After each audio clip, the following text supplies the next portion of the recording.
مدنی آقا کا ہر یار نرالا ہے، لٹوا دیا تن من دھن اشترايस्य پرواہنو ودھومنتو دیوردشا.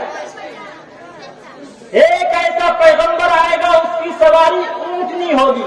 کیا ہوگی؟ اونٹنی. ہندوازم کا عقیدہ ہے، ہندوازم میں اونٹ کا میٹ، اونٹ کا گوشت کھانا بھی حرام ہے، اونٹ کا دودھ پینا بھی حرام ہے. بلکہ بابا امبیڈکر نے لکھا کہ ہندوازم کا عقیدہ ہے اگر کوئی اونٹنی پر سوار ہوگا تو وہ کافر ہو جائے گا، بھرشٹ ہو جائے گا، اتیاچار ہو جائے گا. اور آپ نے سنا ہوگا کہ دائی حلیمہ جب آپ علیہ السلام کی پرورش اور پرداخت کے لیے آئی تھی اور آپ کو لے کر گئی تھی پرورش اور پرداخت کے لیے، تو کس پر لے کر گئی تھی؟ موٹر کار پہ. ارے آگے سے پیچھے تک بولیے، کس پہ لے کر گئی تھی؟ اونٹنی پر. دبلی پتلی دائی حلیمہ کی اونٹنی، دبلی پتلی دائی حلیمہ کی اونٹنی دکھلانے لگی پھر بجلی سے تیز. آمنہ کا لال جب سوار ہو گیا، آمنہ کا لال جب سوار ہو گیا، جس کو میرے مصطفیٰ سے پیار ہو گیا، جس کو میرے مصطفیٰ سے پیار ہو گیا، پھر تو سمجھو اس کا بیڑا پار ہو گیا. جس کو میرے مصطفیٰ سے. اس کے بعد اشترايस्य پرواہنو ودھومنتو دیوردشا. ایک ایسا پیغمبر آئے گا، اس کی سواری اونٹنی ہوگی اور اس کی 12 پتنیاں ہوں گی. کتنی پتنیاں ہوں گی؟ دیور کے معنی 2 اور دش کے معنی 10. 10 اور 2 کتنے ہوتے ہیں؟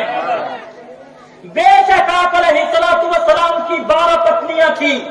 پہلی پتنی کا نام خدیجہ تھا، دوسری کا نام سودا تھا، تیسری کا نام حفصہ تھا، چوتھی کا نام عائشہ تھا، پانچویں کا نام زینب بنت خزیمہ تھا، چھٹی کا نام ام سلمہ تھا، ساتویں کا نام زینب بنت جہش تھا، آٹھویں کا نام جویریہ تھا، نویں کا نام ام حبیبہ تھا، 10ویں کا نام میمونہ تھا، 11ویں کا نام صفیہ تھا اور 12ویں کا نام ماریہ قبطیہ تھا، جسے یمن کے بادشاہ نے گفٹ میں دیا تھا. آپ علیہ السلام نے بعد میں اس سے وواہ کیا تھا اور اسی سے ابراہیم نامی پتر پیدا ہوا تھا. آج کچھ ہندو بھائی، کچھ کرسچن بھائی جب آپ علیہ السلام کی 12 پتنیوں کا تذکرہ سنتے تو وہ محمد رسول اللہ کو رنگیلا رسول کہتے اور محمد کو عیاش کہتے. محمد رسول اللہ صلی اللہ علیہ وسلم کو عیاش اور رنگیلا رسول کہنے والوں، آؤ میں تم سے پوچھتا ہوں، شری رام چندر جی کے فادر کا نام تھا مہاراج دشرتھ. مہاراج دشرتھ کی کتنی پتنیاں تھی؟ مہاراج دشرتھ کی 3 پتنیاں تھی. کتنی پتنیاں تھی؟ 3 بیویاں تھی. پہلی بیوی کا نام کیکئی تھا، دوسری کا نام سومترا تھا، تیسری کا نام کوشلیا تھا. اس سے بھی آگے چل کے شری کرشنا جی کی. ارے اٹھاؤ مہابھارت اور پڑھتے چلے جاؤ. پرتھمہ تارکا چیوا دیتی دنڈ نچیتے تیتی کنڈلا کارما چترتھ اتھے چندر کا پنچ بندو سنیکتا اوم جیوتی اتیا یگیم پرچ چھام یوم ستدودوت دیوچتی پرویم گتم کستتی بھی بھارتا. اسی بھارت میں اپستھت ہونے والے اور شری رام چندر جی کے بھی جو گرو تھے ان کا نام تھا شری کرشنا جی. مہابھارت اٹھاؤ، مہابھارت میں ہے کہ شری کرشنا جی کی 16,108 پتنیاں تھیں. کتنی پتنیاں تھیں؟ 16,108 پتنیاں تھیں، جن میں سے 9 پتنیوں کا نام خود مہابھارت میں موجود ہے. پہلی پتنی کا نام رادھا تھا، دوسری کا نام رکمنی تھا، تیسری کا نام ستیہ بھاما تھا، چوتھی کا نام صرف ستیہ تھا، پانچویں کا نام جمباوتی تھا، چھٹی کا نام بھدرا تھا، ساتویں کا نام کالندی تھا اور 8ویں کا نام لکشمنا تھا. جن میں سے 8-9 پتنیوں کا نام خود مہابھارت میں موجود ہے. اگر تم अगर तुम 3 पत्नियों की वजह से या 12 पत्नियों की वजह से, पहले ये बताओ, ठीक है तुम 3 पत्नियों की वजह से श्री रामचंद्र जी के फादर को अय्याश नहीं कहते, अगर तुम 12 पत्नियों की वजह से मोहम्मद रसूलुल्लाह सल्लल्लाहु अलैहि वसल्लम को अय्याश और रंगीला रसूल कहते, तो ये बताओ श्री रामचंद्र जी के फादर महाराज दशरथ को क्या कहोगे? अगर तुम मोहम्मद रसूलुल्लाह की 12 पत्नियों की वजह से मोहम्मद रसूलुल्लाह को अय्याश कहते हो, तो बताओ श्री कृष्ण जी ने 16,108 विवाह किया था, तुम श्री कृष्ण जी को क्या कहोगे?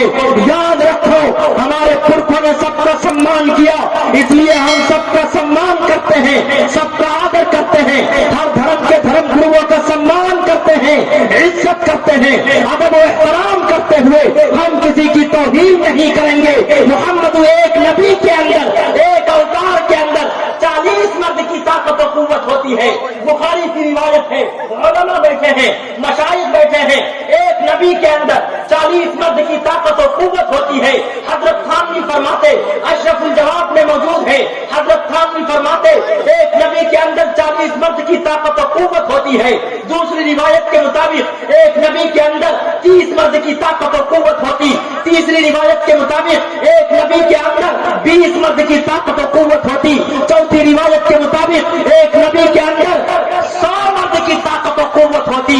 100 मर्द की ताकत और कुव्वत होने के बावजूद काली कमली वाले मुस्तफा सल्लल्लाहु अलैहि वसल्लम ने अगर 12 विवाह पर ही इत्तिफा किया, तो आप अलैहिस्सलातु वस्सलाम से बड़ा पाक और पवित्र इस संसार में कोई नहीं हो सकता। और खुद हिंदुइज्म में भी बहुत से लोग क्वेश्चन करते हैं, इस्लाम में 4 विवाह करने का अधिकार है, इस्लाम में 4 विवाह करने की इजाजत है। बेशक इस्लाम में 4 विवाह करने का अधिकार है, लेकिन आदेश नहीं है। खुद हिंदुइज्म में भी इसी आयत को देखकर फंकिहू मा ताब लकुम मतना व सुलासा व रुबा, इसी आयत को देखकर हिंदुइज्म ने भी एक मसला निकाला।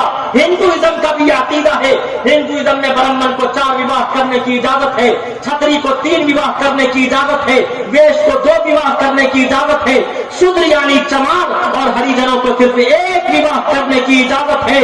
बताओ श्री रामचंद्र जी के फादर ने 3 ही विवाह क्यों किया?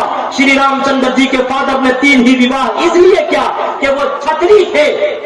बहुत से लोग कहते हैं 3 विवाह इसलिए किया कि उनको कोई पुत्र कोई पुत्री नहीं हुई। मैंने कहा पहला विवाह किया, उससे कोई पुत्र और पुत्री ना हुई, तो उन्होंने दूसरा किया, दूसरे से भी पुत्र और पुत्री ना हुई, तो उन्होंने तीसरा किया, तीसरे से भी पुत्र और पुत्री नहीं हुई, तो उन्होंने चौथा क्यों नहीं किया? इसलिए कि वो छतरी थे और छतरी को 3 ही विवाह करने की इजाजत थी।